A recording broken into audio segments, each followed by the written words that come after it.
everyone, and welcome to the Future of Work webinar series organized by the Center for Asia Leadership. My name is Faustino John Lim, and today's webinar is on Thinking Asia, Developing Creative Minds to Build Asia's Future, with our speaker joining us all the way from India, Neha Bansal.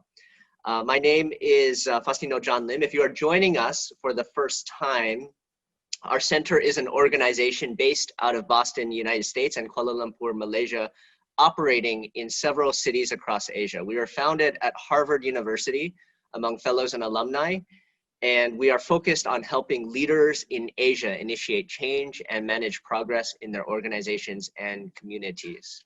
We are on the Rethinking Asia Future of Work webinar series that are based on several chapters, and we are going to be actually featuring many of the authors, Neha being one of them.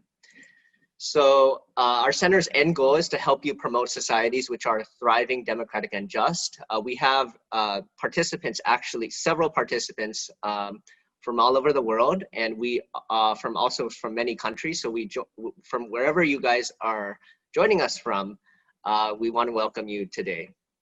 Now, joining us actually from New Delhi, India, Neha Bansal is a Harvard MPA and also an International Management Institute MBA.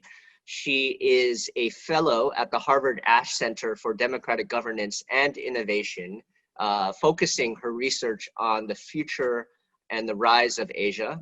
She is also she spent the last 10 years at the UN Office on Drugs and Crime, as well as the UNDP. And she's also a former civil servant at the UK government for Department for International Development. So Neha, how's everything going in New Delhi? It's great to have you here.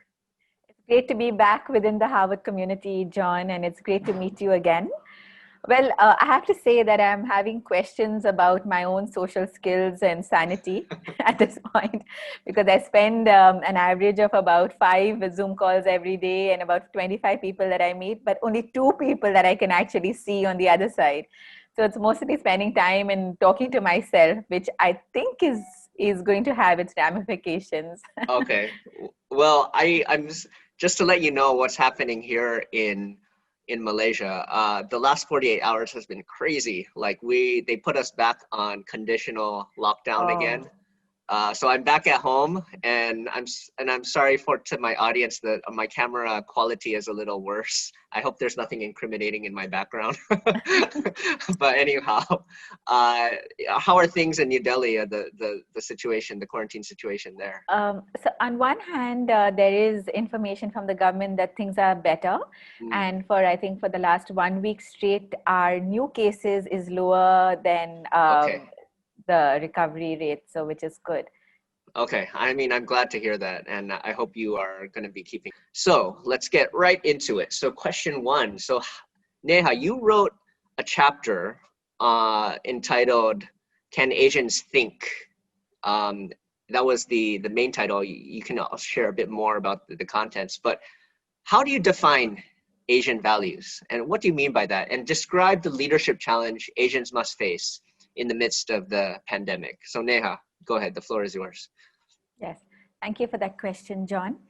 In the last couple of years, I would say not very long, about 3-5 years, there has been this interesting and emerging discussion on with what is Asia taking its central leadership position. So it's not any longer about will it or will it not, and the economic sort of might that the Asian region brings, but what are the values, what is the tonality of this leadership? So of course there are assumptions on not being transparent, doing petty business and things like that. But on the other hand, there are several values that are related to, say, family, community, civility in a way, respect to authority, looking at the larger goal rather than immediate outcomes. So several of these aspects that one can term as Asian values. But the fact is it's very difficult to say what is an Asian value per se in a clean way, because you've had a westernization of Asia And now you see an Asianization of the West, with different cities having large Asian populations and them sort of influencing what happens there, the culture there, Asians sort of populating institutions, global institutions, and them bringing in different aspects of who they are. Like I mentioned, several aspects. But I think one aspect that I want to concentrate on, and which is what I wrote the book about, and I do believe that this is something largely and more Asian, which is the word called jugaad. I'm not sure if too many people have heard it, and I'm sure the Indians, at least on this call, would have heard it. So this is a word called, it comes from the meaning called cobbled together. And very interestingly, it's actually the name of a car or a vehicle, and it's found its way into the English dictionary. So this is a vehicle that is used, was used in rural India. It's sort of planks of wood, and they take up parts of SUV vehicles to have it working. And the pump that is used to sort of irrigate farms, that's the motor that sort of runs this with this sort of contraption, this vehicular contraption. And it can accommodate about 25 people, and it has very poor brakes. So you can only go 60 kilometers at a time. But the fact is that it has been used to transport several aspects and really get the rural economy going. And therefore, this word jugaad is being used in the sense of being able to adapt very quickly with very little resources, and to be able to think on your feet, and to be able to look not at procedures and structures, but to think around those procedures and structures. And while it came out in a very rudimentary rural way, as I said, in villages of India, economists today are saying, or have been saying, that this is something that we need to look at more carefully and more closely, because it is important from an economic, social point of view, not just for developing countries, but also for developed countries. This ability, this very basic ability to think on your feet and to be able to navigate aspects. Now, the reason why I wrote this at this point in time is that the COVID situation provides us absolutely a new slate to look at things. So we will need this ability to think very quickly on our feet, not just to come back, to bring our selves back post-COVID, but I think really to question what is the kind of world that we want. And I'll come back a little bit more to that in a bit, but to really ask us authentically and honestly, what is it that we want to prioritize at this point? Now, while this has been primarily, this bit jugaad, this bit of, resilient thinking on your feet is something that we've been using across Asia. And so also in India, what has happened in the last couple of decades is that we've sort of undone this thinking. And that is what is concerning. So you have an education system today in many parts of Asia which look very much at an examination orientation. So you're only learning for the exam. It's a teacher-oriented approach. Our systems of oral learning have gone away, where traditionally we used to learn orally, and there was always scope for the individual to bring in his or her perspective, and that went on from generation to generation. So that's one. Our education system has become very, very and highly structured, which to a point of fault. The second bit is also with the crunch on employment and the large populations that we've had in Asia. There is a pressure on people to take their jobs but hold it as well.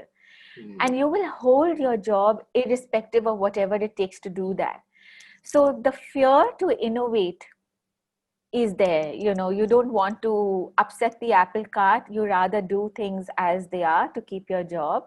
And also we've fallen into this trap of saying, the R&D, the research and development, the innovation wing sort of sits as a separate wing in most organizations. It's not part and parcel of who we are. And the third bit is the fact that Asia, came out of colonial rule in the 1940s. And in order to find our space and our place in the world, we've sort of prioritized economic development to make sure that we are stable. And so we've spent the past generation who've been working very hard to get the food on the table, to stabilize economies, and we focused very highly on that. But I think for us, like I was saying, that the COVID period is a point for us to look afresh. We have to understand that that mindset came from a mindset of scarcity in many ways. It came from poverty, it came from scarcity, it came from post-war, and we've got to change it now to say that there are other aspects that we want. Maybe it is a more family time, maybe it's more family involvement, maybe it's time for cultural development, maybe it's time for a different kind of individual empowerment, and so on. And so that's why this is needed. Now, in terms of another aspect that I also bring in, which is perhaps also beginning to be spoken about more often now and still new. Now let's look at what got Asia to its current position. Yes, like I said, a sharp focus on economic growth, and we've done well there. That economic growth has resulted in human development, which is more education, a greater health, more per capita income. Of course, there are pockets that don't have it. But the one aspect that we need is not human beings to become, how do I say it, slaves to their education, or you're not human beings to become slaves to that highly competitive or highly pressurized work day. That is only a means to a better life. And so the new aspect that organizations are beginning to include is something called human security, which is those aspects that will allow a person to live a life of dignity, survival, that allow you to use your education to do what you want. So for example, you, John, having had a Harvard degree, that's not the end. That's only a means to a more free life. Mm. And that's how it's going to have to be. Otherwise, there isn't any point. If I'm earning X amount a day, that's only a means. I've got to use that to demand or require or request for the life that I want. So how do we do that? And the chapter, how do we come to this ability to think on our feet, this jugaad, so that we're able to demand this kind of life and everything that I said. So in the book, I make two main recommendations. The first one is, thanks, I haven't been concentrating on the slides, and thank you for that. So we can move on. Neha, that's okay. Is this the correct slide? Which one should we can move on to the next one. Move on, yeah. Okay, so these are the recommendations for business, policy, and education leaders, right? Go ahead. Yeah, so you can move to the next slide, yeah. So the two recommendations is one, very, very simple, but very, very important, that we need to embrace more unstructured time. We need time outside of institutions. And as the innovator Nikola Tesla says, that be alone. That's where ideas are born. And we need a certain amount of seclusion, time away to be able to come up with originality. Now, what does that really mean in a practical world?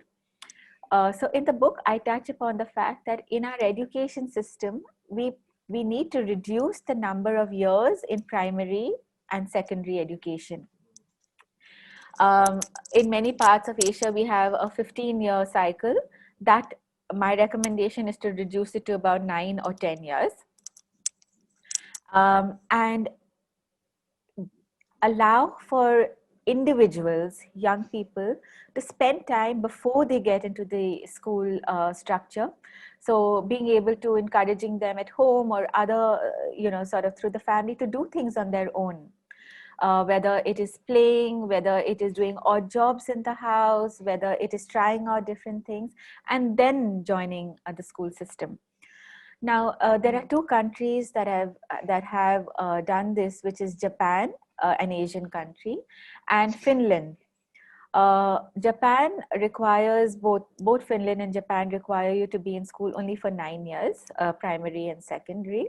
In Finland, you come in much later into the school system, which is I think around the age of 5 or 7.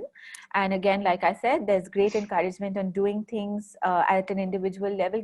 It gives you a great sense of independence before you come in to the education system. And interestingly, both Japan and Finland are very high on the learning curve, and they're also very high on the human development, human security curve that I mentioned earlier. Japan is 12th, 19th, sorry, on the index, and Finland is 12th. Now, having said this recommendation of making sure individuals spend less time in a structured school system, there isn't, I have to say, an exact study to say that this is what will lead to adaptive thinking or a flexible, independent mindset. There isn't a study at the moment. But if you look at it in another way, you have a large number of dropouts who have broken the school system and come out.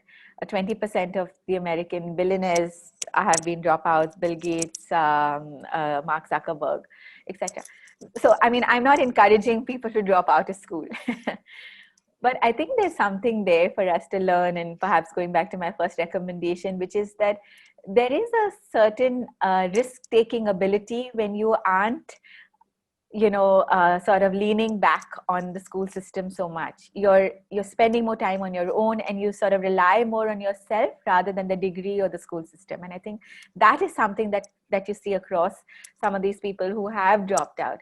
The second very, very important aspect that is common to them is the ability to learn all the time. To say we don't know, go back to ground zero or go back to basics and say we don't know, and start from there. And that is something we need so much in the Asian region now, as we are moving into this post-COVID development era. Also, going back to the ability to learn again and again, is that the future of work, the Work in World Economic Forum has sort of said that we are going to see 75 million jobs being lost. But the jobs that are lost to algorithms and machines and things like that.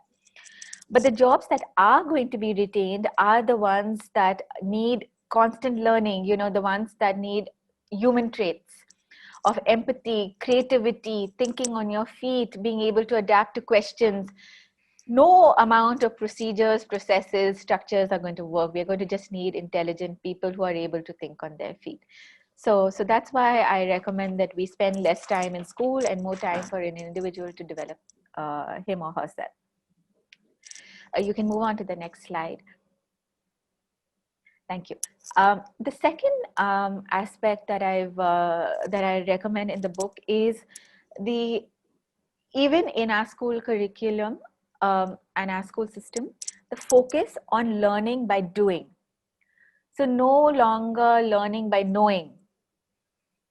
It's a subtle difference, but I want to request your attention to this. So this is not a knowing by learning or knowing. It is a learning by and knowing by doing.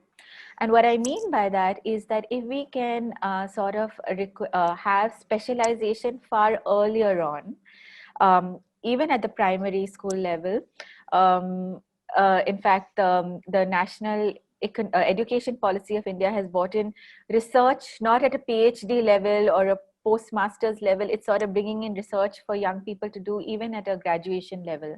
And that is great. So allowing people to actually go very deep into a particular subject. Now, this recommendation may seem slightly contradictory to what I said earlier, which is that, allow people to spend more time, thinking on their own. But that isn't true. So there's a economic concept that Professor Ricardo Hausman from Harvard has sort of speaks a lot about, which is know-how, which is, repeatedly doing something till it becomes you. until it becomes yours. Now, and once it becomes yours, that's when you innovate. So for example, take a tennis player. So a tennis player spends years, sort of honing the skill of hitting the ball, his strikes, his or her strikes, etc. So he's not referring to an instruction booklet after a point. Neither is he going to refer to his coach after a point. It just becomes him or her and her style. And once it becomes her or his style, it's then when you start innovating, when you start trying different ways, when you start getting beyond yourself. So in order to get beyond yourself, you've got to be, something. Now, also giving you another example, I dance as well, and it's an Indian classical form of dancing. And the Indian classical form of dancing, interestingly, requires a minimum of 8 years of learning before you can even dance. So a doctor in India requires 5 years to sort of get the basic degree, but a dancer in India requires 8 years. Now, the reason for that is, again, it isn't, these 8 years aren't required to know the dance. It is required to be the dance, to sort of bring it into your muscle memory, bring it into your self, etc. in many ways. It is thereafter that you start innovating, that you start bringing in your own style, you start bringing your own questions to that. And that's why this whole bit on know-how is so important, both economically, culturally, and socially, as I said. Now, we can move on to the next slide. So these are primarily my two recommendations, which is spending less time outside of institutions. And the second is learning by doing.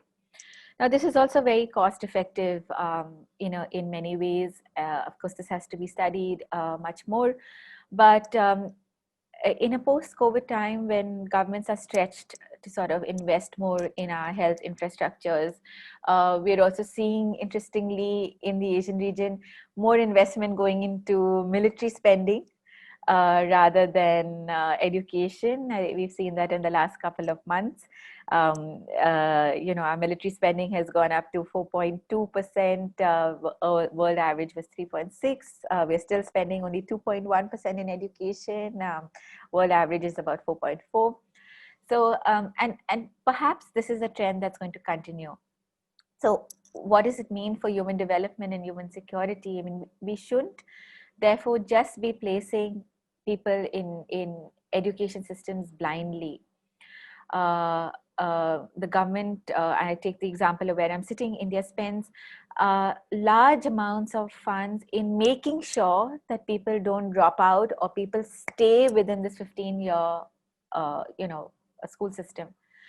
But like I said, and a huge amount of state expenditure goes into that. The fact is that there are studies that say rural and urban people spend only about 11 years. So you rather focus your funds on those 9, as I make the recommendation, or 11 years and get that correct rather than spending the funds to make sure that they stay for 15 years. And Japan is one example of having instituted it. There are countries that are now looking at it much more closely. Malaysia is one of them, Singapore as well. And also, just my last point, which is organizations, which in many ways have a larger GDP than nations today, are looking at this. So Google has a 10% time off, where you can spend time on your own, no questions asked. You can just take your book, sit in the park. And they've seen several innovations as a result of that, Post-it, several tech areas. Intel has a think on your own time. And so, and in the words of Google, he says, innovation is every person's business.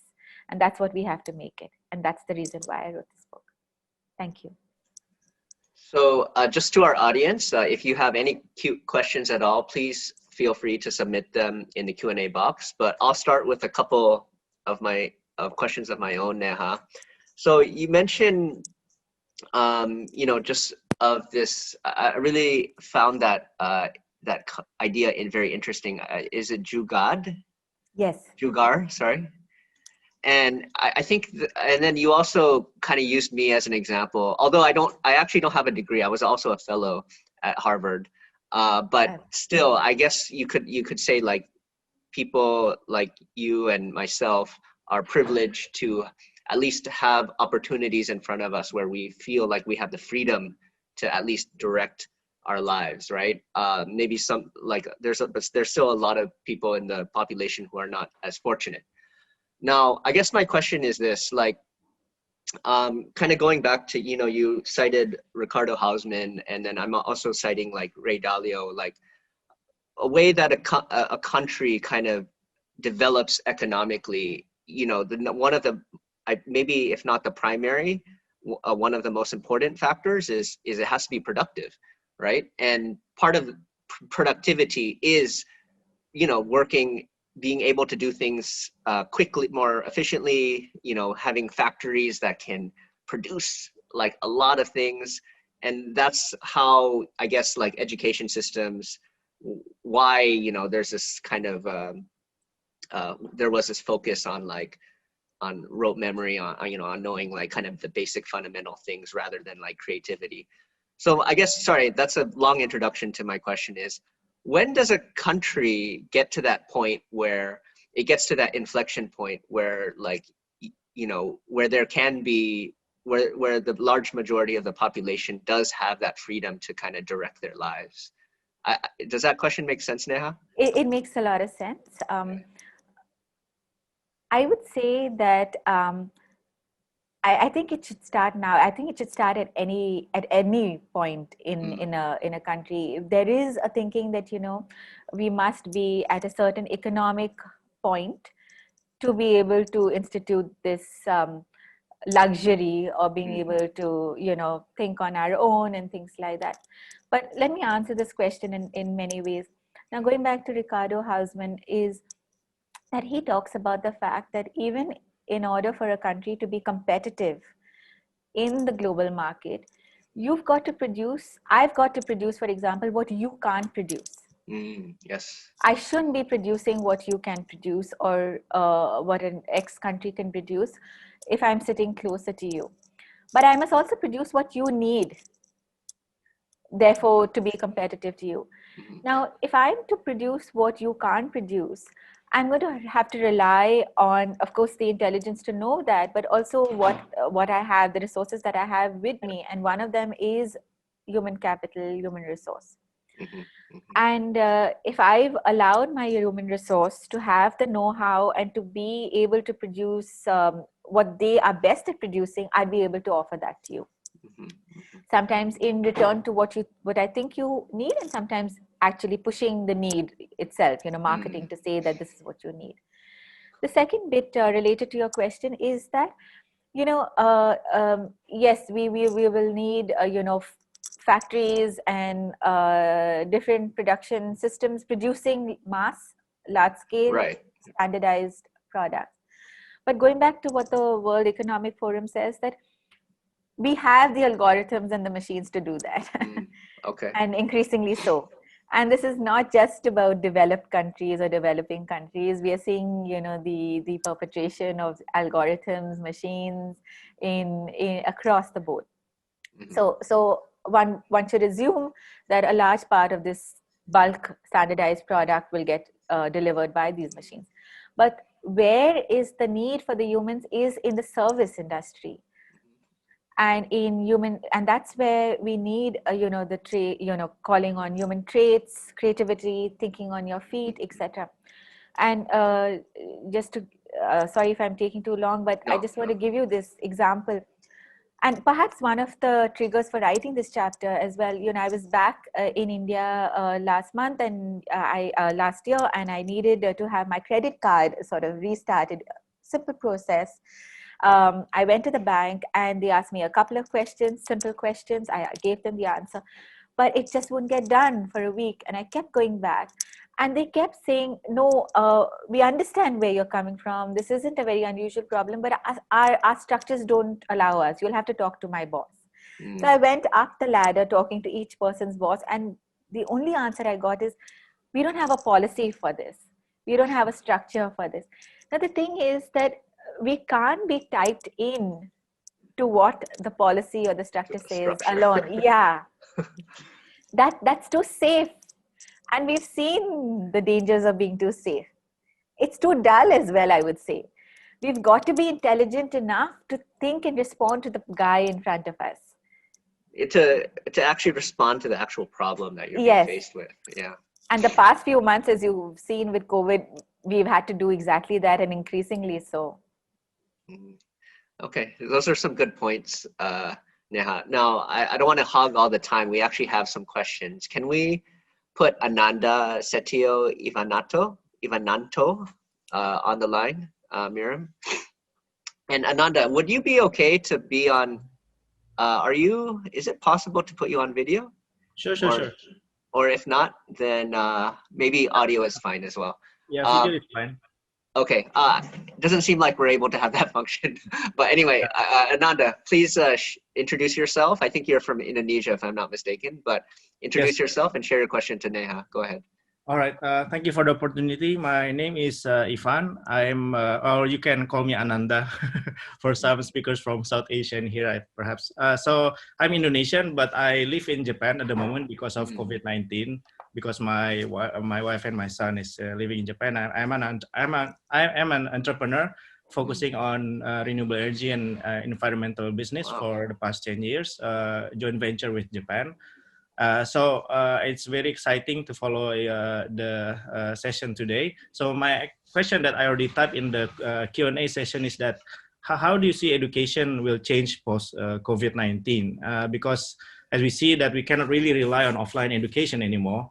And so the other thing, and another additional question is that how should we maximize education values by not only see the merits from networking from alumni from the same education institution, because sometimes we don't get to see that the thing that we learn in education institution is something that we able to utilize after we graduate, right? We just get most of the merits from being in that institution because we can have network from the same alumni, you know, like for example, we came from a distinguished university, then actually the network that we can get from that is a lot more value than what we learn, right?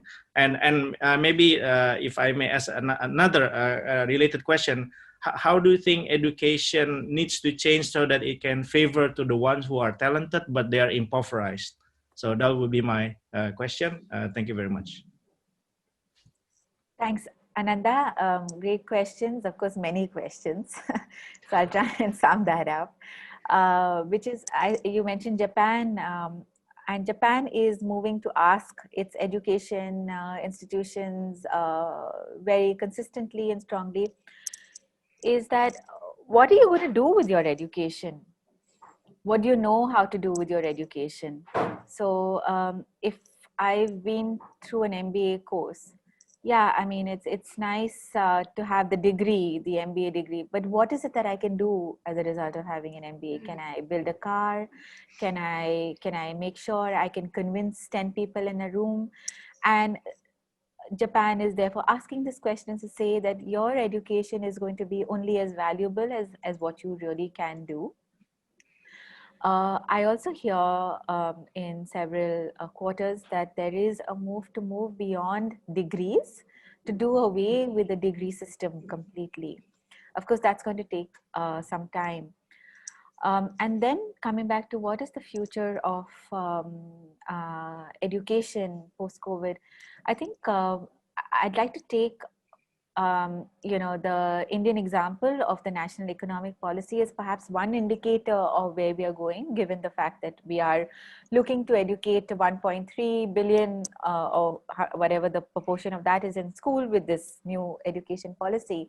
And this education policy is touching on several similar aspects, which is the need to learn yourself as well, to learn, to find, to break down the structured, time in school, shorten that, but come back to learning again and again as and when we need. So taking my example, I finished my MBA and MPA and all of that. I worked for a couple of years, and then I felt the need to educate myself again. And then I took a career break to do another degree.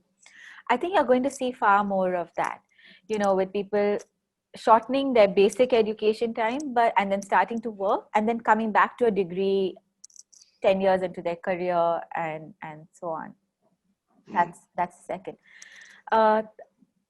Coming back to your last bit, which is on how do people who are talented and still don't have the opportunities, get that education. I would go back to the same recommendations that I have, which is, being outside of an institution, learning, from the job you're doing, from whatever chores you're doing, and organizations, really revamping their recruitment processes. So again, Google doesn't, or several organizations are moving away from, some have even moved away in the last year from a resume. They don't even ask you for your resume. In fact, they ask you just for some very basic details, but they ask you to perform the job that you're likely to do when you get the job, and they test you based on that. And I think that's going to be something that we're increasingly going to see. Yeah. I mean, some of my conversations, even with some mid-sized employers in the Philippines and Malaysia, I was shocked. I mean, they don't require any university degrees, and they're able to rise up and get actually pretty good salaries. Okay, so can we have our next? Can we have Alvin? Alvin, I think you have a question here. Can we put Alvin on our line, our good friend? Hi, John. Thanks very much. Yes, it's me again asking questions. Just very curious. Can't help it. Sure. Hi, Neha. My name is Alvin from Sunway University, Malaysia. I agree totally with you about having time off. In fact, my line manager keeps on telling me to have the time off. So I'm very indebted to him because I'm also very burnt out. And from being burnt out, I also hang out with people who are burnt out. And this is where my question comes from. Given the limited staffing of many organizations, as we know, a lot of people are being laid off here and there. And those who stay on need to be very innovative about how to adapt. And what I've learned is a lot of this trying to think on your feet and deal with all kinds of situations is very, very tiring, and it risks burnout. So would you be able to suggest some ways that be effective in addressing this kind of situation when we have got limited resources, limited budget, and we may also have leaders who are not as compassionate as my line manager to say, you've got to keep on working and keep on being at work and just think of solutions. Work throughout the day and night. It's just, to me, quite toxic. And yeah, how would you advise? Thanks. Yeah, it is a reality that there will be both kinds. And given the crunch on jobs, it's going to be hard pressure to keep them, like I said at the beginning. I think in terms of, so there's something called, sanctuaries, where you realize that this is one situation that's very demanding. There is high pressure to perform, and that performance means continuing to keep doing things. But at the same time, we don't give priorities to sanctuaries. So sanctuaries are things that will allow you to just be who you are. And we get scared to do that because we feel guilty. We feel that, that's not required. But it is absolutely important to be able to do your primary job. And you'll have to decide your own sanctuaries, but sanctuaries could come in the form of having another creative outlet, whether it's even building a car. So I have friends and relatives who started assembling cars during this time of COVID. I have somebody who started writing, spending time with friends. I would recommend not spending time with somebody who's burnt out already. Of course, it's it's nice to have like-minded people to talk to, but somebody who inspires you, reading people who have been inspirational. That's what I do. I take a midday break, and I read a poet, or I read somebody who's written a book that I really like, and I go into their lives just to sort of re-energize myself. So that's something that will be required. But having said that, I think it's also time to push back a little bit. Doing what we did hasn't helped us completely. We do have several development problems today that I would say we created ourselves. And now we're trying to find the solution for that. So I think it's very, very important for us to push back and say, this is how I think. And to build consensus, to say, this is how I think. Is there something here? To sort of bring in questions rather than solutions. It's, I think, asking what questions are you asking is very important. So place the question in front of a group of people rather than feel the pressure of bringing in a solution. Yeah.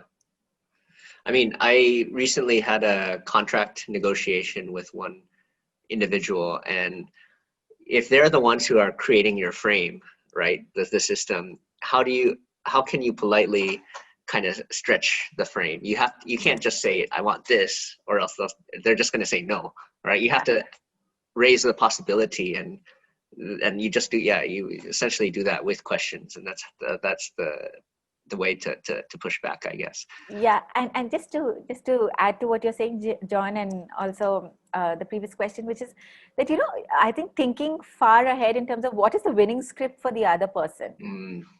And then asking your questions in that context, because after all, the person sitting across you also has pressures.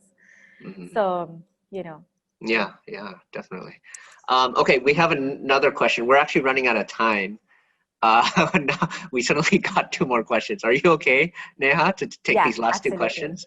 Okay, so let's put Saihab on the line. Saihab, just introduce yourself, and you can unmute yourself, of course, but introduce yourself and share your question to Neha.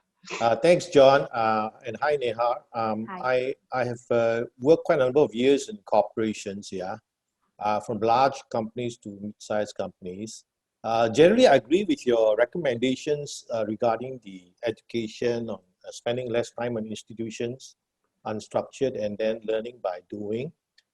Just to add in some comments, leading corporations, Tesla, Google, even one of the big fours now hire employees at a diploma level, and then I think Johnson mentioned that sometimes the paper are not longer required, whereas they are more interested in skill-based. I think you have answered some of the parts, but my question is relating to postgraduate education. Generally, they are more focused on specific subject matters, whether it's marketing, management, leadership. Now, because I saw the beginning slide was talking about values.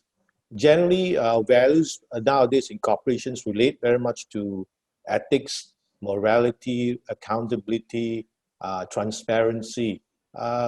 What would be, you think that, how would all these values be able to be incorporated in the education, especially for adults who are already working? They're probably the younger days, they didn't have the opportunity to really be aware or be conscious of all these values.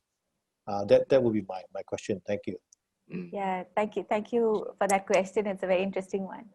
So I'm going to sum it up in one word, which is, I think, the most important value that we need to teach and inculcate is patience. And, one can argue that, let's say, corruption or not being transparent, yes, it comes from a certain amount of greed. It comes from, opportunities that you think are easy, but it also comes from the fact that you want to jump several years and amass that wealth or amass that position as opposed to waiting it out or working through the ranks for it.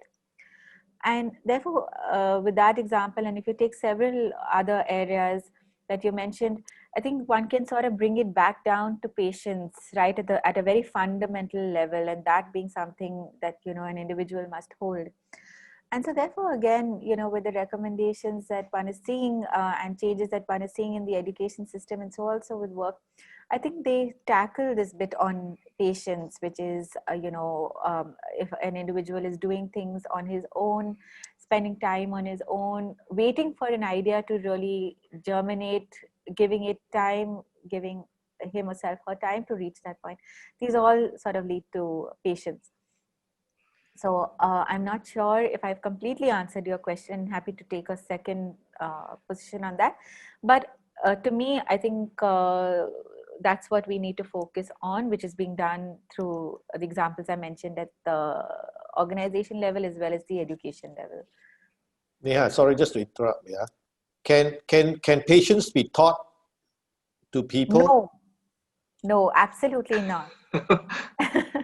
Absolutely not. And that's exactly why I think there is a need to spend more time outside these institutions.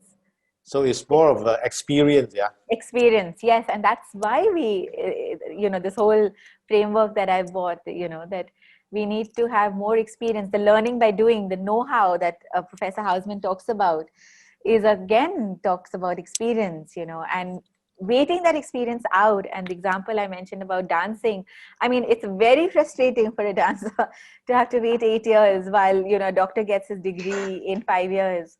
And believe me, there is no payment, there's no salary that one can get in those 8 years. So there's a great amount of patience, but the technical skill of the dancer is non-transferable after you get it. Mm. Neha, Thanks. I have a follow-up question actually on Sai-Hup's question. So, because his question is actually on, if you focus on specific subject matter, how does it change with regards to value? So, you know how you said people should have more unstructured time, but if I were to kind of this is just a question. It's actually structured, unstructured time, right? That is key, because there's still a point and a purpose to it. It's just that you allow the individual to experiment, to make mistakes, have more leeway, explore different avenues, but there's still like an underlying purpose behind that unstructured time. You don't just like let them loose, right? Yeah, so there are two aspects. One is I was talking about young people, children, before they get into the education school. And so that is not structured, unstructured time. That's actually letting them loose and doing whatever they want. Right. And then there is also, of course, the structured, unstructured time, which is what companies like Google, etc., are doing, are saying, okay, 10% of your time off. And then going back to the national education policy, which says, okay, you can pick up any area of research that you want to do at a graduation level. I see. So that's a little hybrid, No, but I mean, I guess what I was thinking is there a way, because, like experiential learning for me, I did learn a lot of values actually from it. And even though it was like, it was very experimental, it was fun, but then I knew, I mean, only when I'm an adult, I look back, then I was like, oh yeah, I actually learned a lot of different values through that, the play, through play and experimentation and things like that. So, I don't know. Okay, Sorry, Neha, you wanted? And also, we've sort of lived in a very structured existence for the last 80 years. Our parents and some parts of us, it's going to take a long time for us to break this. It's going to take some time. So yeah, absolutely. You're right. Okay. So we have a last question from Subhashish Acharya. Can we have him on the line? And this is going to be the last question, guys. John, thank you. And I'm based out of Boston. I was hearing what Neha has been speaking, and I was so excited. Neha talked about the Jugaad mentality. I got to tell you, awesome, 100% right. Then she also talked about unstructured time. I just gave you an example, two examples. My daughter, who's 11, we found out she's a genius when it comes to editing videos in her unstructured, structured time. She has 250,000 likes on her videos on TikTok. Had that unstructured time never happened, we wouldn't have realized that talent. So what Neha is saying is absolutely right. Now, the second point of what Neha is saying as well is equally right, which is the avocation piece. So, based on what Neha is propounding, I've been propounding future of work for a long time. And we've created jobs for people with disabilities, like blind. We've also got a high school students to basically use their free time to innovate. And the result is that they have created 3D wearable designs, and they have even patented it. So what Neha is saying is 100% correct. Now, the question that I have is, see, education, innovation, and government processes and COVID, this is like a pressure cooker. We just don't know when it's going to burst or if the whole thing is going to take on a different shape. I would like to think, based on Neha's wisdom and her work with the government, for example, where do you think, this structure is going to go? Is it going to break? Is it going to become more fluid?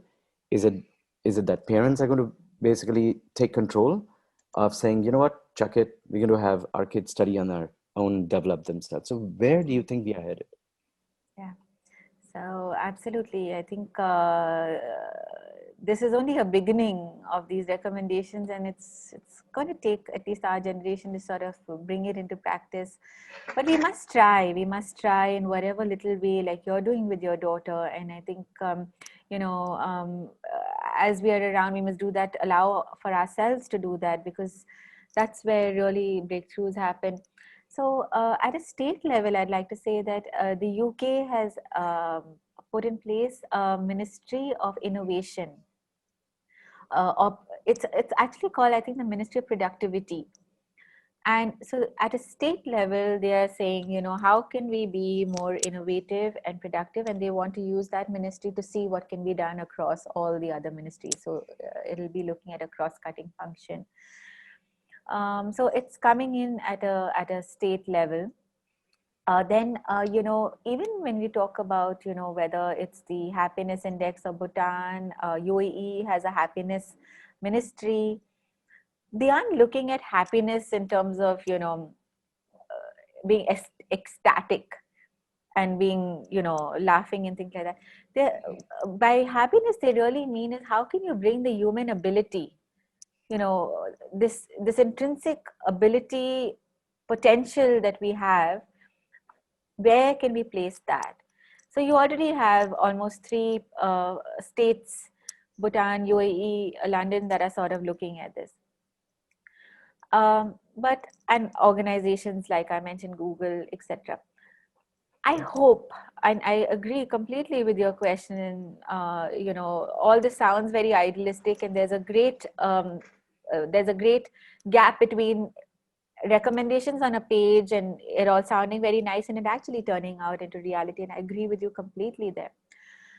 But I just hope that the COVID situation sort of jolts us into some level of reality and some level of honesty. It seems to me, and pardon me for not being politically correct, that we haven't been quite honest with ourselves these past decades. We sort of prioritize. I totally agree with you, Neha. Yeah. Totally agree with you. Thanks for being so honest.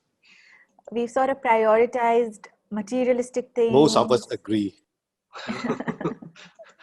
Good. I'm glad to be on this panel with so many people agreeing. It's not always the case. So, we've sort of prioritized things that I don't even know whether I wanted, whether, the sole purpose of my life is to have a big car and house, or things like that. So I think we've got to run after things that we really want. You want, I want, and that's going to be different, but we should all be running after what we really want. So on that note, Neha, thank you so much. We're already actually 10 minutes over time. Thank you so much for staying to answer our audience's questions. So we'll just wrap up with a couple announcements. Next week, I will actually not be the host. But we will have a special episode with Richard Lum, who is the CEO of Vision Foresight Strategy, LLC in the United States.